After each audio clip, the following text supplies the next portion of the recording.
Hey guys, welcome back to Atlas Expeditions. I have an exciting video today. I'll be installing this Midnight Forest 8-gallon rain basin kit with the Rain Flux pump onto my extrusion overland bed rack. This is a sponsored video. They did send this to me for free, but in all honesty, I've had my eye on this kit since I got the Gladiator, and I planned on buying it anyway, so I'm pretty happy they sponsored the channel by sending me this. I can't wait to get this on the Jeep, so let's quit messing around. Let's get this unboxed and start the install.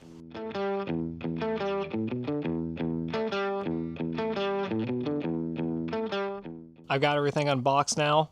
First impressions of the tank is it feels nice and thick. It's pretty good quality. It has handles top, bottom, and on this side.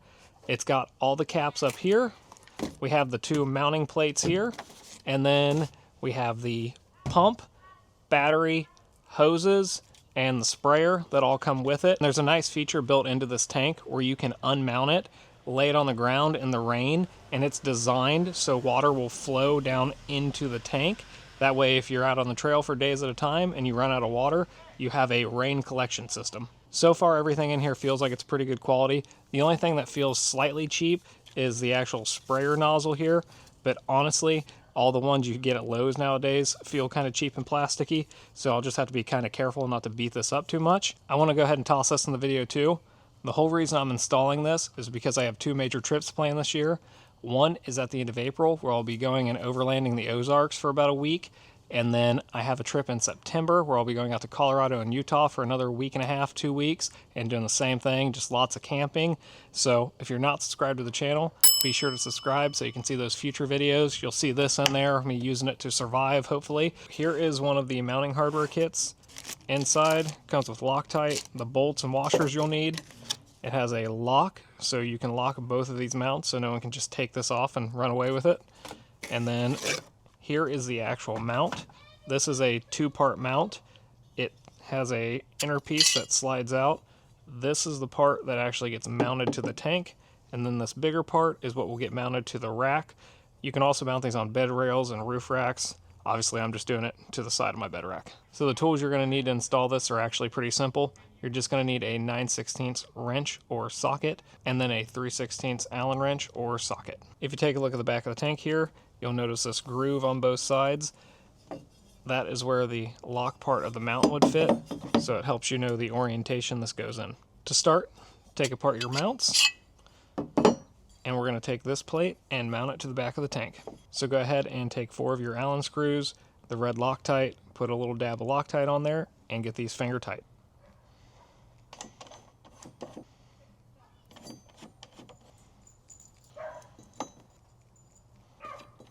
So leave these slightly loose for now, and go ahead and do the same thing with the other side. After you have both of the plates mounted to the back of the water tank, you want to take this and hold it up to see roughly where these line up so you can get an idea of where to mount those other back mounting plates. However, I've got it a little easier because on my rack, I have a lift gate.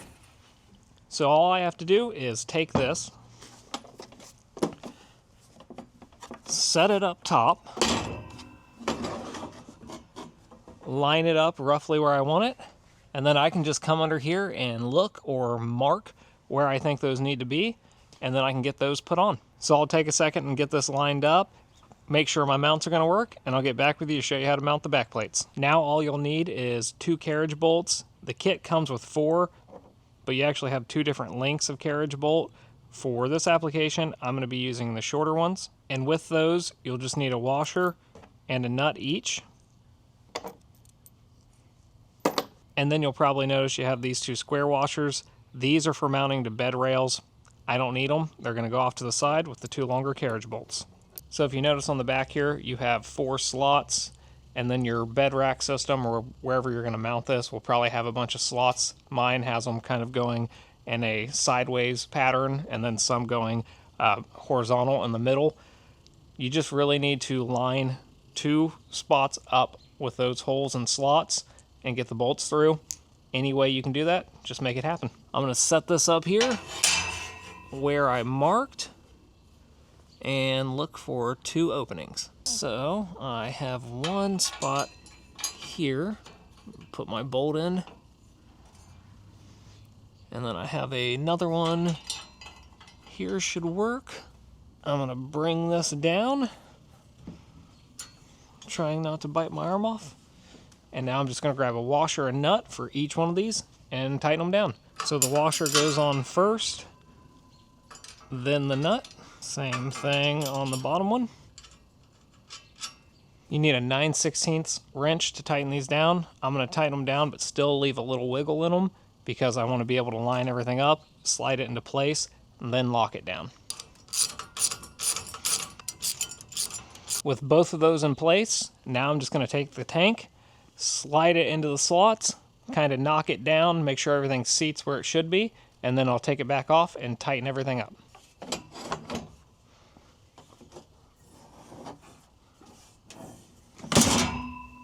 Whoops.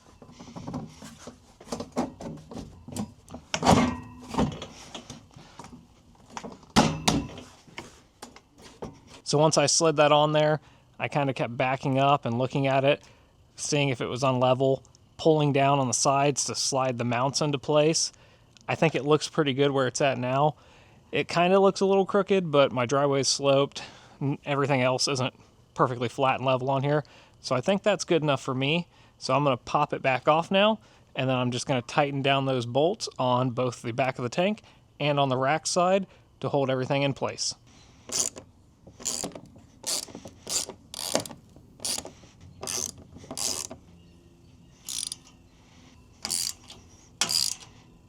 Once you have all the bolts tightened down, go ahead and throw the tank back up here, and we'll get the locks installed.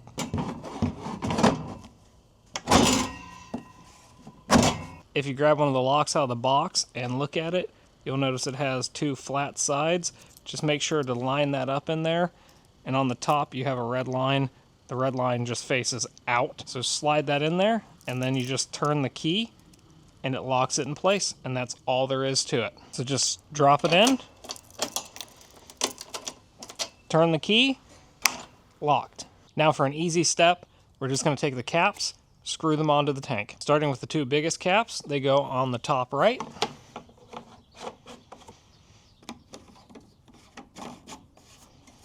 Then you've got the two smaller caps. One goes right here in the center where the rain would fill in. And then the other one goes in the bottom right. And then finally we have this guy, which would go in the bottom left. And this is where you'd hook up your hoses for the sprayer or just open to drain some water out. And then right here you'd have your easy access with a valve to your water. So this thing is mounted, locked down, all the caps are on.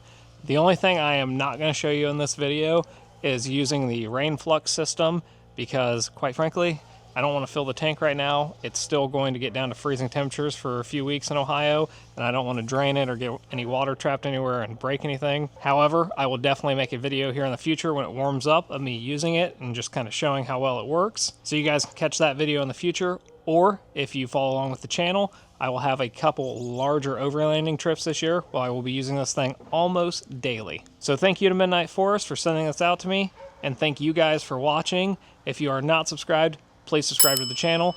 Leave me a comment down below of what you think of this thing, and I will see everyone on the next one.